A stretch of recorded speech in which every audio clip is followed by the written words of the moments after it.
جمعیت طلبہ اسلام ضلع خضدار کے زیر اہتمام حکومت کی تعلیم دشمن پالیسیوں کے خلاف ایک احتجاجی ریلی نکالی گئی۔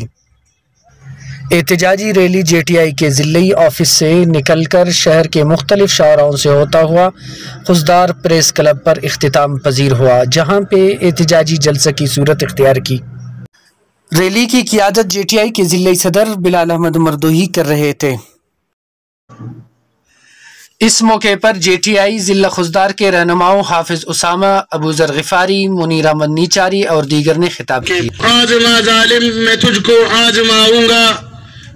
جے ٹی آئی ضلع خضدار کے صدر بلال احمد مردوئی نے خطاب کرتے ہوئے کہا تو جمعیت طلبہ اسلام ہننا پائک نہ ہر گرائے نے برداشت کرنے کے نہ ہر دشمنی نے برداشت کرنے کے نہ، لیکن نوجوان نسل نہ دیا راتے ماں بسوس نوجوان نسل نہ پاکستان نہ مستقبل نہ معمار نہ فیصلہ نہ اہل حکومت نہ دوٹی افق نہ ضلع خضدار۔ کیمرہ مین عارف بلوچ کے ساتھ عامر مردوئی، تشریح ٹی وی خضدار۔